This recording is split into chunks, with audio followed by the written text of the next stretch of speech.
બિસ્મિલ્લાહિર્રહમાનિર્રહીમ. Gullu sir star tuition classes Valsad જીએ મુલ્લા. આજે 11th માટે પરમ્યુટેશન ક્રમચય એના વિશેની આજે હું થોડાક તમને સમ ઇમ્પોર્ટન્ટ છે તે સમજાવું છું. આ વિડીયોને સબસ્ક્રાઈબ કરો અને શેર કરો. અચ્છા, એક્સરસાઇઝ 6.1 સ્વાધ્યાય 6.1નો સમ નંબર 7. એમાં 5 બોયઝ એન્ડ 3 ગર્લ્સ છે. 5 છોકરાઓ અને 3 છોકરીઓ છે. એને આપણે ગોઠવવાના છે. તો એમ કહેલું છે all the boys are together, એટલે બધા છોકરાઓ સાથે હોય. તો સાથે હોય તેનો એક જ બોક્સ બનાવી દેવાના, બરાબર. તો એ કેટલા છે સાથે? તો 5. તો 5p5 રીતે એરેન્જ થશે, બરાબર. અને બાકીની ગર્લ્સ છે તે અલગ અલગ છે એટલે એના અલગ અલગ બોક્સ બનાવવાના. તો અહીંયા ટોટલ કેટલા બોક્સ દેખાય છે? 4 બોક્સ થયા ને. આ 1, 2, 3 ને 4 બોક્સ. તો બાકીનો છે તે 4p4 કહેવાશે, નોટ 3p3. આ બી એક બોક્સ તરીકે અરેન્જ થશે. પહેલે આવશે, આ બેના વચ્ચે આવશે, આ બેના વચ્ચે કે લાસ્ટમાં પણ આવી શકે. તો આ બોક્સ બી અરેન્જ થાય છે ને. એટલે જે ટુગેધર છે તેને એક આપવાનો યુનિટ, ને બાકીના 3ના 3 યુનિટ એટલે 4 યુનિટ થશે. એટલે આ 3 ને આ એક બોક્સ એટલે 4 બોક્સ એટલે 4p4. તો ટોટલ પરમ્યુટેશન કે અરેન્જમેન્ટ 5p5, આ 5 બોયઝના અરેન્જમેન્ટ, ને 4p4 3 ગર્લ્સ ને એક બોયઝનો મળીને 4 બોક્સનો અરેન્જમેન્ટ એટલે 4p4 થશે. તો 5p5 એટલે 120 ને 4p4 એટલે 24, બરાબર. એટલે એ બેનો મલ્ટીપ્લાય આવશે 2880 વેઝ. આટલા વેથી તમે એને અરેન્જ કરી શકો. આમાં આટલો સમ છે, પણ આપણે એડિશનલી જો જોઈએ તો arrange all the girls are together. જો ગર્લ્સને ગેધર કહીએ તો 3 ગર્લ્સ છે તો એને એક જ બોક્સમાં 3 ગર્લ્સને લેવાના, તો એને 3p3. અને 5 બોયઝ છે તેના 5 બોયઝના 5 અલગ. તો આ 5ના 5 બોયઝ, આનો એક યુનિટ એટલે ટોટલ 6 બોક્સ દેખાય છે જો તમને, એટલે 6p6 આવશે. એટલે આનો આ જે છે તે ને આ 5 એટલે આનો એક યુનિટ ટુગેધરનો, ને બાકીના 5 બોયઝ છે તે 5 યુનિટ્સ એટલે ટોટલ 6 યુનિટ એટલે 6p6. આ 3p3 ને આ 6p6 total arrangement 3p3 into 6p6. 3p3 એટલે 6 ને 6p6 એટલે 720. આ લખેલો જ છે મલ્ટીપ્લાય, બરાબર. એટલે 4320 વેઝ આવશે. ઓકે, એ જ રીતનો સમ એના સાથે જ જો આપણે એરેન્જ કરીએ, સેક્શન સીનો સમ નંબર 6 છે. તાનીને એરેન્જ કરવાનો છે. Arrange to the vowels remains together. એટલે વોવેલ્સ જે છે ટાની વર્ડમાં, એ વોવેલ્સ છે એ ને આઈ ટુગેધર એટલે એને એક જ બોક્સમાં લખીએ છીએ. તો 2 છે તો એને 2p2 લેવાનો, ને બાકીના 2 લેટર બચ્યા તે અલગ. તો આ 2 બોક્સ ને આ એક બોક્સ એટલે આનો એક યુનિટ ને આના 2 યુનિટ એટલે ટોટલ 3. એટલે બોક્સ બી 3 થાય છે ને.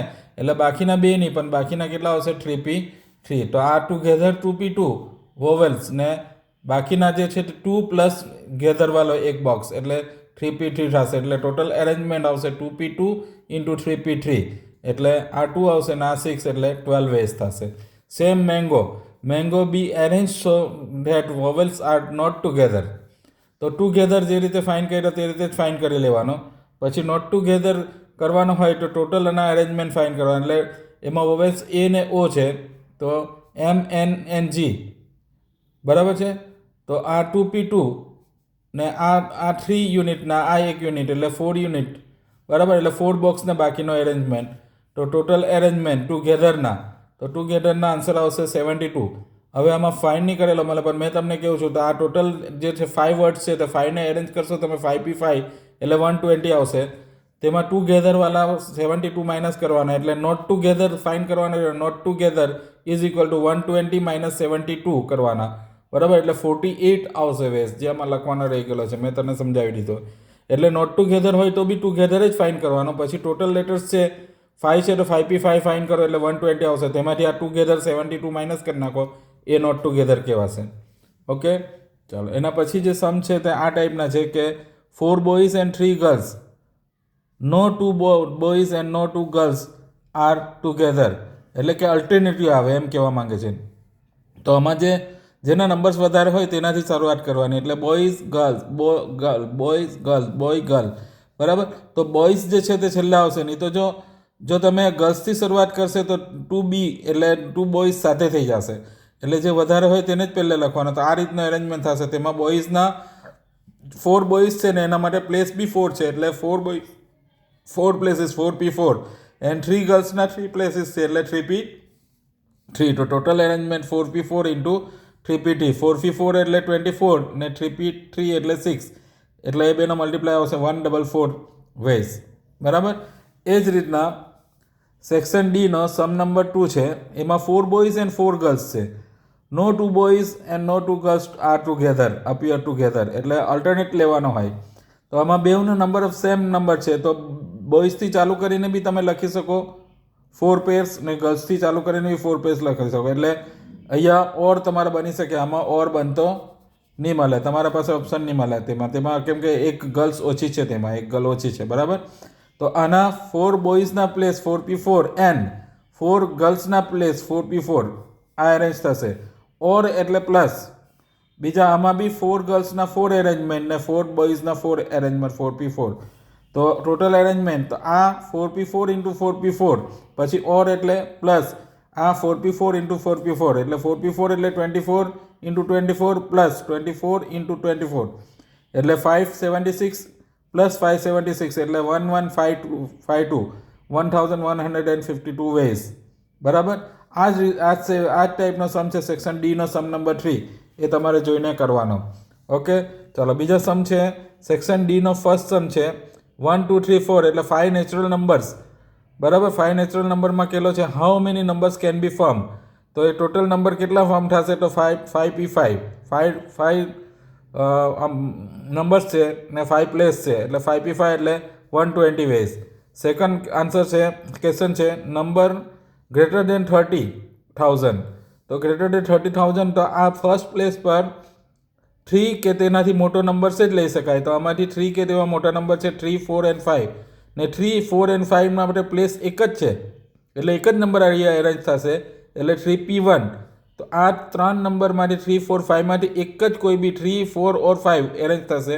તો બાકીના બે નંબર બચશે તે ને આ બે નંબર 1 એન્ડ 2 એટલે ટોટલ 4 નંબર બચ્યા અને પ્લેસ કેટલા બાકી રહ્યા 4 એટલે બાકીનો 4p4 એટલે 3p1 અહીંયા કોઈ એક નંબર એરેન્જ થશે 3 4 ઓર 5 ને બાકીના એમાંથી બે બચ્યા તે ને આ બે 1 એન્ડ 2 એટલે 4 નંબર ને એના માટેના પ્લેસ કેટલા બાકી છે 4p4 total arrangement 3p1 into 4p4 એટલે એનો આન્સર આવશે 72 વેઝ.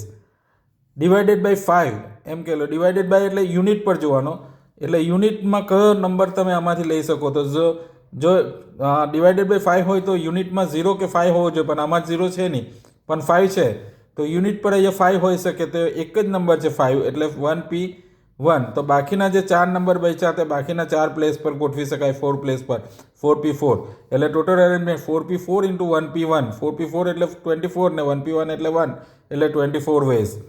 બરાબર. એક્સરસાઇઝ 6.1 નો સમ નંબર 6 1 2 3 0 7 9. બરાબર. How many 6 digit number can be form. તો એમાં 0 જો ફર્સ્ટ પ્લેસ પર આવે તો એ 6 ડિજિટનો નંબર નહીં બની શકે. તો 0 સિવાયના 5 નંબર્સ છે 1 2 3 9 એન્ડ 7 એન્ડ 9. આ 5 નંબર્સ છે તેમાંથી કોઈ બી એક આ ફર્સ્ટ પ્લેસ પર લેવો પડે આપણે 0 સિવાય. બરાબર. તો આ 5 માંથી 1 કોઈ બી અહીંયા લઈ લીધો તો આમાંથી 4 નંબર કોઈ બી બચશે તે ને 0 એટલે પાછા 5 થઈ ગયા ને એના પ્લેસ બી કેટલા છે 5 પ્લેસ છે. બરાબર. એટલે એ 5p5 બાકીના એરેન્જ થશે. તો 5p1 એટલે 5 માંથી કોઈ બી એક અહીંયા રહેશે 0 સિવાયનો. બરાબર. ને એમાંથી 4 બચ્યા તે ને 0 એમ મળીને પાછા 5 થાય છે અને પ્લેસ 5 છે એટલે 5p5 એટલે total arrangement 5p1 into 5p5 એટલે 5p1 એટલે 5 ને 5p5 એટલે 120 એટલે 5 ઇન્ટુ 120 એટલે 600 વેઝ થશે. બરાબર. આ એક 16 નંબરનો સમ છે 7 સ્પીકર્સ છે તેને એરેન્જ કરવાનો છે પણ એમાં કન્ડિશન એ છે કે બી સ્પીચ આપશે આફ્ટર એ. બરાબર. તો એ અને બી સાથે જ સ્પીચ આપશે, એ પછી તરત જ બી આપશે ઇમિડિયેટલી. બરાબર. પણ એમ નહીં કહેલો મળે બી પછી એ. તો આ એક જ રીતે એરેન્જ થઈ શકે. જો બી પછી બી આપતો હોય તો ટુગેધર કહેવાય તો અહીંયા 2p2 લેવાય. પણ અહીંયા એ પછી જ બી છે તો આ રીતનું એરેન્જમેન્ટ એક જ રીતે થઈ શકે એટલે એ 1p1 લેવાનો છે 2p2 નહીં લેવાનો હોય. તો આ એક બોક્સ થયો અને બાકીના 5 સ્પીકર જે છે તે એના 5ના એટલે આનો 1 યુનિટના આના 5 યુનિટ એટલે 6 યુનિટ થયા. બરાબર. તો આ 1p1 ને બાકીના 5 ને આ એક બોક્સ એટલે 6 બોક્સ થાય એટલે 6p6 એટલે 1p1 એટલે 1 ને 6p6 એટલે 720. તો એ સ્પીકરોને 720 વેઝથી આપણે એરેન્જ કરી શકાય. ઓકે, ધ્યાનથી કરો, ધ્યાનથી સમજો. આ શોર્ટકટ છે, બાકી તમે બહુ લાંબાથી સમજવામાં મુશ્કેલી પડશે. રિપીટ કરીને પાછો વિડીયો જુઓ, તમને જરૂર સમજ પડશે. Okay, best of luck.